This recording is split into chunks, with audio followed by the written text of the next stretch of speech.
저희가 자금 지원법, 대학생활 자금 지원법을 저희가 계속 추진을 했는데 국민의힘이 지금까지 계속 발목을 잡아가지고 지나지 못하다 최근에 먹이었던 적이 된 것 같습니다.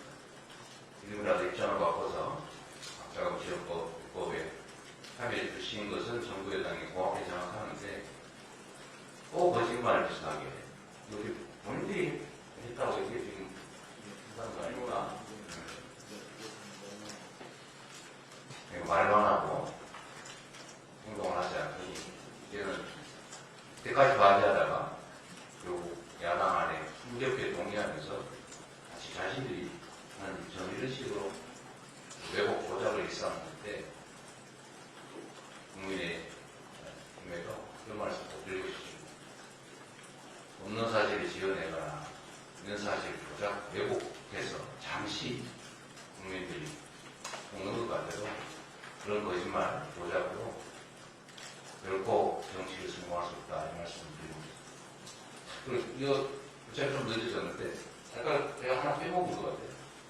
이 자리세, 경제세 사이에 줄조세가 있다는 사실을 몰랐는데 이 세 가지의 차이점이 있습니다. 이게 자리세하고 경제세는 정말 본질적인 차이가 있는데 자리세는 힘자가 있는 힘자, 경제세는 합의죠. 상대에게도 동의를 구해야 돼요. 제도를 도를 만드는 것이어서 이건 노력이 필요하지만 자리세를 뜯는 데는 힘만 필요합니다. 뜯을 때는 기분이 좋겠죠. 이게 소위 조폭 대신입니다. 네, 오늘은 최고위원회의 논의 의제가 참 많은 것 같습니다. 저는 그 이정석 검사는 이정석 검사의 가족 또 인터뷰 내용을 자세히 보지는 않았는데 요약된 영상을 보니까 완전히 무법층이고요. 이런 것들이 아마 워낙 일상이다 보니까 그러니까 보시듯이 그런 게 저지르고도 너무 뻔스럽게 발복하는 것 같습니다. 슬픈 오늘의 현실이고요. 우리가 사회 공동체를 유지하기 위해서는 비용이 필요합니다. 대한민국이라고 하는 거대한 국가 공동체를 운영하기 위해서 우리 모두에게 필요한 비용을 조달하기 위해서는 국민적 합의를 거쳐서 세금이라고 하는 또는 부담금이라고 하는 제도를 운영합니다. 소득의 공평한 분배, 자원과 기회의 효율적 활용을 위해서 누가 어떤 기회를 가질 것인가를 정하는 것이 바로 법과 제도일 것입니다. 누군가가 고통받을 때 그 고통의 기회를 이용해서 많은 이익을 얻다. 이번 코로나 사태, 이번 경제 위기 상태에서 이 위기 덕분에 특별한 과도한 이익을 얻는 영역이 있습니다. 대표적인 게 금융 그리고 에너지 기업입니다. 부당하게 얻은 것은 아니지만 그러나 누군가의 대다수 국민들의 고통 속에서 그 고통을 기회로 얻은 이 과도한 이익들의 일부를 이 모두의 이익을 위해서 제대로 사용하자라고 하는 것이 바로 서구 선진국까지 도입하고 있는 횡재세라고 하는 것입니다. 이 횡재세는 다른 나라들도 다 도입한 제도이기도 하지만 우리도 반드시 도입해야 되는 고금리로 고통받는 우리 국민들의 어려움을 덜어드리는 또 고에너지 물가 때문에 고통받는 우리 국민들의 삶을 개선하기 위해서 반드시 필요한 제도입니다. 그런데 이 점에 대해서 대통령께서도 여당도 동의하는 것 같습니다. 그런데 문제는 방식입니다. 혹시 여러분 자리세하고 세금의 차이를 아십니까? 내용은 어찌 보면 똑같습니다. 똑같은 자리에서 영업을 하는데 누가 힘센 사람이 100가락씩을 뜯어갑니다. 그걸 보통 우리는 자리세라고. 그런데 그 자리에서 누리는 혜택의 일부를 모두를 위해 쓰자라고 합의를 거쳐서 제도를 만들면 그게 바로 세금입니다.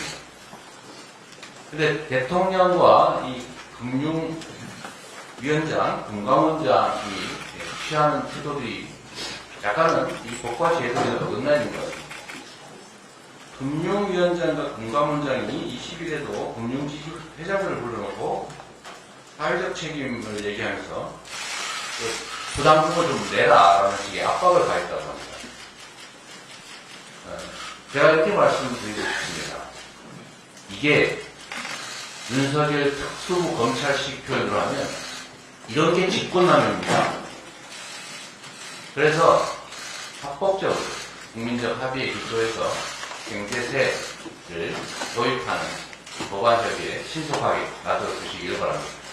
자리세를 이럴 게 아니라 정당하게 세금을 얻어야 되겠습니다. 노란봉 특법, 방송 3법 대통령께서 즉시 공포해야 합니다. 다시 땡전 뉴스 대신에 땡윤 뉴스가 KBS 시장하고 있다고 합니다. 수치스럽지 않습니까?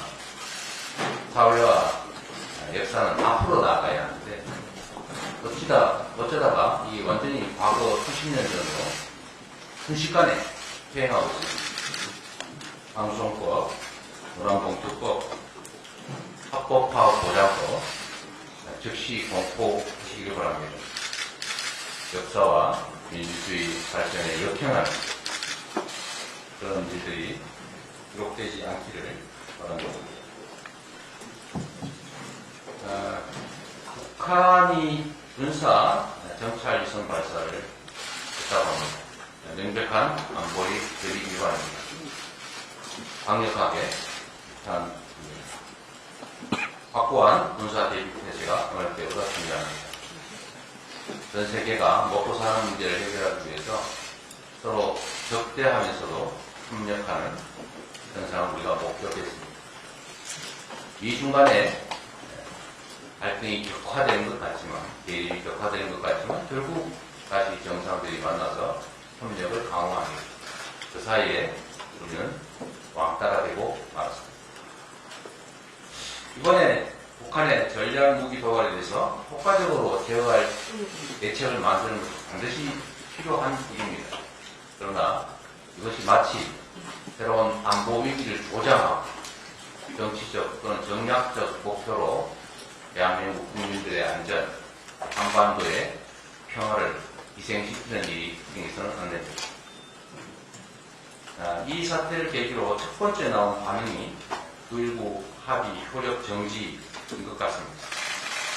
신중하게 논의해야 합니다. 일각에서 이런 걱정을 합니다.